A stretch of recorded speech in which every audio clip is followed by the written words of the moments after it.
சென்னை, கோயம்புத்தூர், திருச்சி சரௌண்டிங்கில் இருக்கக்கூடிய top private universities and top private காலேஜஸில் எம்பிஏ, எம்சிஏ, பிஇ, பிடெக் போன்ற engineering, arts and science and paramedical, agriculture சம்பந்தமான எல்லா வகையான யூஜி அண்ட் பிஜி கோர்சஸ்க்கு உங்களுக்கு அட்மிஷன் மற்றும் அட்மிஷனுக்கான கைடன்ஸ் வேணும் அப்படின்னா கீழே தெரியக்கூடிய இந்த நம்பருக்கு கால் அல்லது வாட்ஸ்அப் பண்ணுங்கள். மேலும் வாட்ஸ்அப் சேனலில் நீங்கள் இன்னும் ஜாயின் பண்ணல அப்படின்னா லிங்க் இந்த வீடியோக்குள்ள டிஸ்கிரிப்ஷனில் இருக்குது, மறக்காமல் ஜாயின் பண்ணிக்கோங்க. இந்த வருஷத்துக்கான அட்மிஷன் ஸ்டார்ட் ஆயிடுச்சு. யாருக்கெல்லாம் அட்மிஷன் அண்ட் அட்மிஷன் கைடன்ஸ் வேணுமோ உடனடியாக கான்டாக்ட் பண்ணுங்கள். முற்றிலும் இது ஒரு ஃப்ரீ சர்வீஸ், மிஸ் பண்ணிடாதீங்க.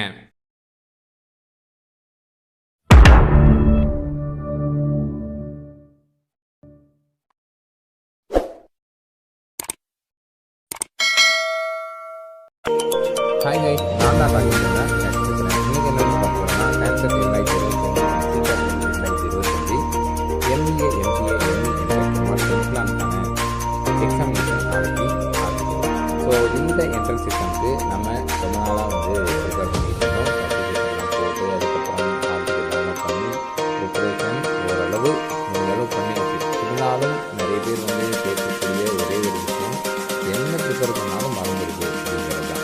ஸோ என்ன ப்ரிப்பேர் பண்ணாலும் மறந்துடுது அப்படின்னா ஒன்றுமே இல்லைங்க. என்ன ஞாபகத்தில் இருக்கோ அதை மட்டும் போய் எழுதிட்டாங்க. நம்ம அந்த பேராகிராஃப் மாதிரி எழுதியெல்லாம் பாஸ் பண்ண முடியாது. எல்லாமே 1 மார்க் இல்லையா?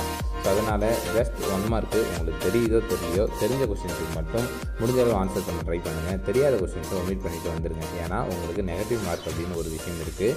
ஸோ நெகட்டிவ் மார்க் இருக்கிறதால தெரியாத கொஸ்டின்ஸ் எல்லாம் அட்டன் பண்ணி நல்ல மார்க் எடுத்தும் அது நெகட்டிவில் போகிறதுக்கு தெரிஞ்ச 10 கொஸ்டினாக இருந்தாலும் அதை மட்டும் எழுதிட்டு வாங்க அப்படின்னு தான் சொல்லுவேன். ஸோ ஆல்ரெடி நிறைய வீடியோஸில் சொன்ன அதே விஷயங்கள் தான், அண்ட் லைவ் மீட்டிங்கில் சொன்ன அதே விஷயங்கள் தான். மேக்ஸிமம் 60லேருந்து 65 கொஸ்டின் வரைக்கும் அட்டன் பண்ணுங்கள். அதுக்கப்புறம் அட்டன் பண்ண வேணாம். உங்களுக்கு நல்லாவே தெரிஞ்சாலும் 65 கொஸ்டின் போதும். மீதி இருக்கக்கூடியதை ஒமிட் பண்ணிடுங்க. அண்டு ஃபஸ்ட்டு மேத்ஸ் அட்டன் பண்ணாதீங்க, டைம் ரொம்ப இழுத்துரும். அதுக்கப்புறம் உங்களுக்கு தெரிஞ்ச கொஸ்டின்ஸு அனலிட்டிக்கல் ரீசனிங்களோ இல்லை கம்ப்யூட்டர் அவேர்னஸோ இல்லை பிஸ்னஸ் அனலிட்டிக்ஸ்லையோ இல்லை டேட்டா சஃபிஷியன்சிலையோ ரீடிங் காம்ப்ரிஹென்ஷன்லையோ எதில் வந்தாலும் சரி அதை உங்களால் எழுத முடியாமல் போயிடும். அதனால் உங்களுக்கு எம்பிஏ, எம்சிஏ, எம்இ, எம்டெக் எல்லாருக்கும் தான் சொல்கிறேன், மேத்ஸை கடைசி சாப்டராக வச்சுக்கோங்க. ஃபஸ்ட்டு நீங்கள் உங்களுக்கு ஈஸியாக இருக்கக்கூடிய அந்த 2 செக்ஷனை முடிங்க. அதுக்கப்புறம் ஆப்டிடியூட்குள்ளே வாங்க அப்படின்னு தான் நான் சொல்லுவேன். ஸோ மேத்தமெட்டிக்ஸ் அப்படிங்கிற அந்த ஃபஸ்ட்டு செக்ஷனை கடைசியாக எழுதுங்க. ஓகேவா? தென் அடுத்தது இது ஃபுல்லாகவே பிளாக் பென் தான் யூஸ் பண்ணணும், அதுவும் ஷேட் பண்ணுறதுக்கு மட்டும்தான் அப்படிங்கிற சொல்லியிருக்கோம். ஸோ அதை ஃபாலோ பண்ணிக்கோங்க. அண்டு ஒன் மோர் திங் என்ன பண்ணணும் அப்படின்னா, முதல்ல இது வரைக்கும் படிச்சிட்டிங்க அப்படின்னா நிப்பாட்டுங்க, இதுக்கப்புறம் படிக்க வேணாம். ஏன்னா நாளைக்கு காலையில் எக்ஸாம் இருக்குது. எம்சிஏக்கு நாளைக்கு காலையில் 10 மணிக்கு எக்ஸாம், 10 மணிலேருந்து 12 மணி வரைக்கும். அண்டு எம்பிஏக்கு நாளைக்கு ஆஃப்டர்நூன் 2:30லேருந்து 4:30 வரைக்கும் 2 hours எக்ஸாம் இருக்குது. அண்டு எம்இ, எம்டெக், எம்ஆர்க், எம்பிளானுக்கு நாளை மறுநாள், ஓகேங்களா, டே ஆஃப்டர் டுமாரோ சண்டே அன்றைக்கி மார்னிங் 10 o'clock எக்ஸாம் இருக்குது. ஸோ 10 to 12 சொல்லியிருக்காங்க. இதான் டைமிங் இல்லையா?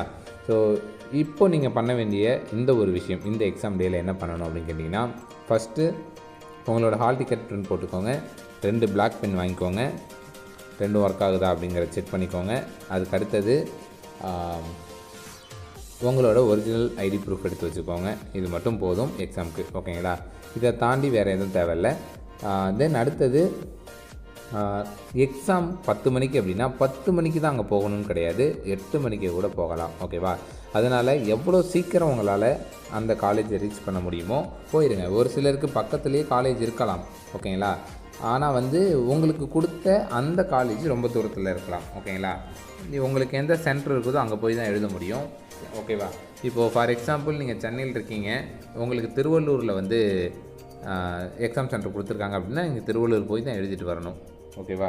அதனால் எந்த சென்டர் எங்கே கொடுத்துருந்தா என்ன, நீங்கள் முன்கூட்டியே போகிறதுக்கு ட்ரை பண்ணுங்கள், ஓகேவா? ஸோ ஒரு 1/2 hour முன்னாடி எல்லோரும் கண்டிப்பாக ரீச் ஆகிருக்கணும். ஸோ மினிமம் 1/2 hour முன்னாடி, ஓகேங்களா? அட்லீஸ்ட் 1/2 hour முன்னாடி எல்லாருமே காலேஜ் ரீச் ஆகிருக்கணும். 10 மணிக்கு எக்ஸாம்னா 9:30க்கெலாம் உள்ளே இருக்கணும். அதே போல் 2:30க்கு எக்ஸாம்னா 2 o'clockலாம் உள்ளே இருக்கணும், ஓகேவா? உள்ளே இருந்து அந்த 1/2 hourல என்ன பண்ணணும் அப்படின்னா, உங்களுக்கான எக்ஸாம் ஹால் எங்கே இருக்குது, ஓகேவா? அங்கே நோட்டீஸ் போர்டில் ஒட்டிருப்பாங்க. சேம் பப்ளிக் எக்ஸாமு டிஎன்பிஎஸ்லாம் எப்படி எழுதுவோம் அதே மாதிரி தான். எக்ஸாம் ஹால் எங்கே இருக்குது, எந்த பக்கம் இருக்குது, அங்கே எத்தனாவது சீட் அப்படிங்கிறதெல்லாம் நீங்கள் வந்து பார்த்து வச்சுக்கணும். ஓகேவா? ஸோ அங்கே பக்கத்துலேயே ஆள் இருப்பாங்க கைடன்ஸுக்கு. அவங்கக்கிட்ட இந்த எக்ஸாம் ஹால் எங்கே இருக்குது அப்படிங்கிறத கேட்டிங்கன்னா வழி காமிப்பாங்க. அந்த எக்ஸாம் ஹால் எங்கேங்கிறத பார்த்துட்டு கரெக்டாக போகணும். இதை கடைசி டைமில் போனால் என்ன ஆகும் அப்படின்னு கேட்டிங்கன்னா, கடைசி டைமில் நீங்கள் அவசர அவசரமாக ஓடி வருவீங்க, அவசர அவசரமாக வந்து ஹாலை பார்க்காம போயிடுவீங்க. அதுக்கப்புறம் வந்து ஹாலை பார்த்துட்டு கூட தப்பான வழிக்கு போயிடுவீங்க. அப்படி போகும்போது சுற்ற விட்ருவானுங்க. ஸோ எங்கெங்கேயோ சுற்றிட்டு கடைசியில் கண்டுபிடிச்சி வரும்போது 1/4 மணி நேரம் லேட் ஆயிரும். உள்ளே போவீங்க 1/4 மணி நேரம் லேட் ஆகும். ஸோ அப்படியே உள்ளே போனாலும் உங்களுக்கு அந்த பதற்றத்தில், இந்த 1/4 மணி நேரம் நம்மளை அலைய விட்டானுங்க இல்லையா, அந்த பதற்றத்தில் எக்ஸாமு எழுதுறதுக்கு மனசே வராது. தெரிஞ்சது எல்லாமே மறந்துடும். அதுலேயே உங்களுக்கு வந்து டிசப்பாயின்ட்மெண்ட் ஆயிடுவீங்க. நல்லா படிக்கிற பையனாக இருந்தாலும் இந்த விஷயம் எல்லாருக்கும் நடக்குங்க. எல்லா வருஷமும் நடக்குது. முடிச்சுட்டு வந்து சொல்கிறது தான் நான் உங்களுக்கு அப்படியே சொல்கிறேன். ஓகேவா? அதனால் 1/2 மணி நேரம் முன்னாடியே போங்க. பொறுமையாக பாருங்கள். எந்த ஹாலு, எந்த பக்கம் இருக்குது ஹாலு அப்படிங்கிறதெல்லாம் பொறுமையாக பார்த்துட்டு உள்ளே போங்க. கடைசி டைமில் போய் பார்த்துட்டு அவசரமாக ஓடி போய் தேடி கண்டுபிடிச்சி உக்காந்து அந்த 1/4 மணி நேரத்தில் பதற்றமாகி அதுக்கப்புறம் எக்ஸாம் எழுத ஆரம்பிக்கும் போது எல்லாமே மறந்து போய் இவ்வளோ பிரச்சனை இருக்குது. ஒரு 1/2 மணி நேரம் முன்னாடியே கிளம்புங்க. ஸோ என் ஊர்லேருந்து 2 மணி நேரம் ட்ராவலுங்க அப்படின்னா கரெக்டாக இங்கே கிளம்புனா நான் வந்து ஒரு 1/2 முன்னாடி போவேன் அப்படிங்கிற ஐடியாவில் நீங்கள் கிளம்பலாம். ஆனால் போகிற வழியில் ஏதோ ஒன்று ஆகுது. லைக் பஸ்ஸு பஞ்சர் ஆகுது, பிரேக் டவுன் ஆகுது, இல்லை பைக்கில் போகிறீங்கனாலும் உங்களால் வந்து ஆன் டைமுக்கு போய் சேர முடியல. இந்த மாதிரி எது வேணாலும் நடக்கலாம் இல்லையா? எல்லாமே அன்எக்ஸ்பெக்டட் திங்ஸ் தான் இல்லையா? அதனால் ஒரு 1 மணி நேரம் முன்னாடி ரீச் ஆனால் எப்படி இருக்கும் அப்படிங்கிறத டைம் பண்ணி அந்த 1 மணி நேரம் முன்னாடி ரீச் ஆகுங்கிறத பிளான் பண்ணி போனால் கூட ஏதாவது இந்த மாதிரி அன்எக்ஸ்பெக்டட் திங்ஸ் நடந்தாலும் அட்லீஸ்ட் 1/4 மணி நேரம் முன்னாடியாவது போய் சேர்கிற மாதிரி ஏதாவது வழி பண்ணிடலாம் இல்லையா? அதனால் 1/2 மணி நேரம் அப்படிங்கிறது நான் சொல்கிறது. ஆனால் நீங்கள் 1 மணி நேரம் முன்னாடி போகிறதுக்கு எப்படி கிளம்பணும், எந்த டைமில் நம்ம பஸ் ஏறணும், எந்த டைமில் வீட்டிலேருந்து கிளம்பணும் அப்படிங்கிறதெல்லாம் பிளான் பண்ணி வச்சுக்கோங்க அப்படிங்கிறது தான். ஓகேவா? ஸோ இதெல்லாம் பிளான் பண்ணிட்டீங்க அப்படின்னா ஆன் டைமுக்கு நீங்கள் வந்து போய் சேர்ந்துடலாம். தென் அடுத்தது எக்ஸாமுக்கு போய் சேர்றது வரைக்கும் ஓகே, இது தனி. இதுக்கு அடுத்தது மோஸ்ட்டாக கேட்குறது, நான் என்ன படித்தாலும் மறந்துடுது ப்ரோ, இதுக்கு மேலே என்ன தான் பண்ணுறது அப்படின்னா, தெரிஞ்சது எழுதிட்டு வாப்பா. ஏன்னா நம்ம வந்து 10th ஒரு பப்ளிக் எக்ஸாம் எழுதியிருக்கோம், 11th ஒரு பப்ளிக் எக்ஸாம் எழுதியிருக்கோம், 12th எழுதியிருக்கோம், இப்போ 5-6 செம்மு வரைக்கும் மெயின் எக்ஸாம்ஸு செமஸ்டரில் எழுதியிருக்கோம். இவ்வளோ எக்ஸாம் எழுதுன நமக்கு சாதாரண ஒரு என்ட்ரன்ஸ் எக்ஸாம் பெரிய விஷயமா? என்ட்ரன்ஸ் எக்ஸாமை வச்சு உங்களை ஒன்றுமே பண்ண முடியாது. ஓகேவா? என்ட்ரன்ஸ் எக்ஸாம் அப்படிங்கிறது ஜஸ்ட்டு காலேஜ் சேர்கிறதுக்கு மட்டும்தான். இது இல்லாமையும் சேரலாம். அதுக்கு தான் மேனேஜ்மெண்ட் கோட்டான்னு ஒன்று வச்சுருக்காங்க. ஏன்னா இப்போ நிறைய பேர் எக்ஸாம் எழுதி முடிச்சுட்டு மேனேஜ்மெண்ட் கோட்டாக்கு வருவீங்க. ஓகேவா? ஏன்னா எக்ஸாமில் நல்லா எழுதலை, நல்லா ஸ்கோர் பண்ணல, நான் நிறைய ப்ரிப்பேர் பண்ணாலும் என்னால் எழுத முடியலங்கிறவங்களுக்கு மேனேஜ்மெண்ட் கோட்டா இருக்குது. ஓகேவா? மேனேஜ்மெண்ட் கோட்டா அதாவது கவர்மெண்ட் காலேஜில் மட்டும்தான் அந்த மேனேஜ்மெண்ட் கோட்டாங்கிற விஷயம் கிடையாதே தவிர மற்ற எல்லா ப்ரைவேட் காலேஜும் மேனேஜ்மெண்ட் கோட்டா உண்டு. என்ன பெரிய காலேஜாக இருந்தால் டொனேஷன் இருக்கும், மற்ற காலேஜில் டொனேஷன் இருக்காது. ஃபீஸ் அப்படின்னு கேட்டிங்கன்னா ஃபீஸ் ரெண்டுலேயும் சேம் தான். நீங்கள் அப்படி வந்தாலும் அதே ஃபீஸ் தான், இப்படி வந்தாலும் அதே ஃபீஸ் தான். ஓகேவா? ஸோ ஃபீஸ் மாறாது. அண்ட் ஸ்காலர்ஷிப் ஒரு விஷயம் உண்டு. யாருக்கு? எஸ்சி, எஸ்டி, எஸ்சிஏ அப்படிங்கிற ரிசர்வ்டு கம்யூனிட்டிக்கு ஸ்காலர்ஷிப் உண்டு. அது மேனேஜ்மெண்ட் கோட்டாலையும் தராங்க, நீங்கள் கவுன்சிலிங் கோட்டாலையும் தராங்க. ஓகேவா? அதனால் அதை பற்றி நீங்கள் ஒரி பண்ண தேவையில்லை. ஓகேவா? ஸோ இப்போதைக்கு ஃபோக்கஸாக போய் எக்ஸாம் எழுதுகிறோம். ஓகேவா? ஜாலியாக போய் எழுதிடுவாங்க. பயப்படாதீங்க. முதல்ல வந்து கொஷின் பேப்பரை பார்த்து பயப்படாதீங்க. ஒரு 1/2 மணி நேரம் கொஷின் பேப்பரை ஃபுல்லாக பாருங்கள். பார்த்துட்டு எந்தெந்த கொஷினில் நமக்கு தெரியுதோ அதை மட்டும் எழுத போகிறோம் அப்படிங்கிறத மைண்டில் வச்சுக்கிட்டு எழுதுங்க. எல்லாத்துக்கும் எழுதி முடிச்சு உங்களுக்கு டைம் இருக்குதா? டைம் இருக்குது அப்படின்னா அதுக்கப்புறம் ரவுண்ட் பண்ணி வச்சுருங்க. இதெல்லாம் எனக்கு 50-50 சான்ஸ் தான் அப்படி. ஓகேவா? இப்போது ஒரு கொஷின் எனக்கு நல்லா தெரியுது, அபோவ் 75% மேலே இந்த கொஷினில் இதுதான் ஆன்சர்னு எனக்கு கரெக்டாக தெரியும் அப்படின்னா எழுதிடுங்க. ஓகேவா? எனக்கு இந்த கொஷின் டவுட்டாக இருக்குது, 50-50 தான் சான்ஸ் இருக்குது இந்த ஆன்சராக இருக்குது அப்படின்னு தோணுச்சுன்னா ரவுண்ட் பண்ணி வைங்க கொஷின் பேப்பரில். கடைசியாக டைம் இருக்கும்போது அந்த கொஷினை ஒர்க் அவுட் பண்ணி பார்த்து அதுக்கான ஆன்சரை எழுதிட்டு வாங்க. ஓகேவா? டைம் இருந்தால், டைம் இல்லைன்னா விட்டுருங்க. ஓகேவா? ஸோ இந்த ஒரு விஷயங்கள் இருக்குது. இதுக்கு அடுத்தது பார்த்தீங்க அப்படின்னா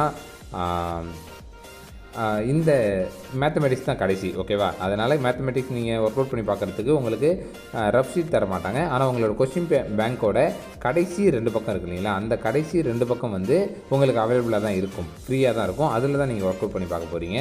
ஸோ அதனால் கொஷின் பேப்பர்லேயே ஒர்க் அவுட் பண்ணி பார்க்கலாம், பிரச்சனை கிடையாது. ஓகேங்களா? தென் அடுத்தது எக்ஸாம் கீ, அதாவது ஆன்சர் கீ உங்களுக்கு வந்து எக்ஸாம் முடிஞ்சு 1 வீக்கில் ரிலீஸ் பண்ணிடுவாங்க. அதுக்கு முன்னாடியே நான் ஒரு ஆன்சர் கீ தருவேன். அது ஒரு டென்டேட்டிவான ஆன்சர் கீ இருக்கும் என்கிட்ட, அதை நான் கொடுத்துருவேன். ஸோ அதை வச்சு நீங்கள் வந்து வெரிஃபை பண்ணலாம். டென்டேட்டிவ்னா ஓரளவு கரெக்டாக இருக்கும், எக்ஸாக்டாக அதுதான் ஆன்சர் அப்படின்லாம் கிடையாது இல்லையா, அதுவும் தருவேன். ஓகேங்களா, இதெல்லாம் எக்ஸாம் முடிஞ்சதுக்கப்புறம். பட் எக்ஸாமுக்கு முன்னாடி நீங்கள் பண்ண வேண்டிய விஷயங்கள் நான் சொல்லிட்டேன். அடுத்தது எக்ஸாம்குள்ளே போகிறப்போ என்ன பண்ணணும் அப்படிங்கிறதையும் சொல்லிட்டேன். ஸோ போய் கொஸ்டின் பேப்பரை முதல்ல ரீட் பண்ணுங்கள், அதுக்கப்புறம் எக்ஸாம் ஆரம்பிங்க. உட்காந்து பொறுமையாக எழுதுங்க. மறந்து போச்சா விட்டுருங்க அந்த கொஸ்டின், அடுத்த கொஸ்டின் போயிடுங்க. ஒரே கொஸ்டினில் டைம் வேஸ்ட் பண்ணாதீங்க. ஓகேவா, அடுத்த கொஸ்டின் போயிடுங்க, அந்த கொஸ்டின் முடிங்க, அதுக்கப்புறம் அடுத்தடுத்த கொஸ்டின் போயிடுங்க. கடைசியில் டைம் இருந்தால் அந்த கொஸ்டினை மறுபடியும் வந்து ஒர்க் அவுட் பண்ணி பாருங்கள்.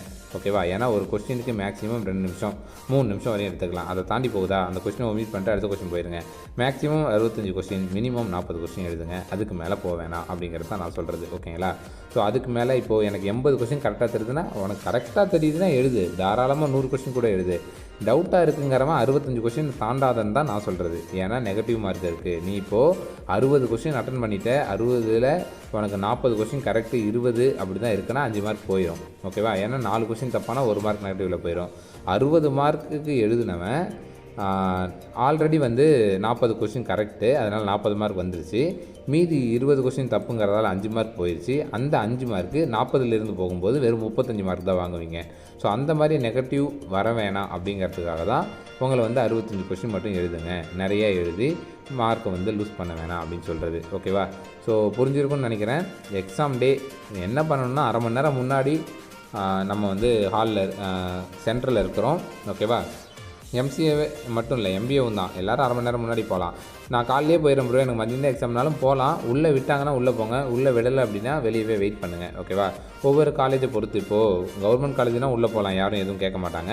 ஒரு சில ப்ரைவேட் காலேஜஸ் எக்ஸாம் டைமுக்கு 1 hour முன்னாடி தான் உள்ளே விடுவோம்னு சொல்லிட்டு வெளியே கேட்டு மூடிடுவானுங்க. ஸோ அந்த மாதிரியும் இருக்குது. பட் அதையும் நீங்கள் வந்து எந்த காலேஜ் உங்களுக்கு வந்து சென்டர் போட்டிருக்காங்கிறத பார்த்துக்கிட்டு அதுக்கேற்ற மாதிரி பிளான் பண்ணிக்கோங்க. ஓகேவா, ஸோ எக்ஸாம் எழுதிட்டு எப்படி எழுதியிருக்கோங்கிறத சொல்லுங்கள். அவ்வளோதான், இதுக்கு மேலே யாரும் படிக்காதீங்க. ஓகேவா, படித்த வரைக்கும் போதும். நைட்டு இந்த ஒரு நைட்டு ரிவிஷன்லாம் பண்ணாதீங்க. இந்த ஒரு நைட் நல்லா படுத்து தூங்கி ஏர்லி மார்னிங் எழுந்திரிச்சு கிளம்பி போங்க, எக்ஸாமுக்கு சூப்பராக எழுதிட்டு வரலாம்.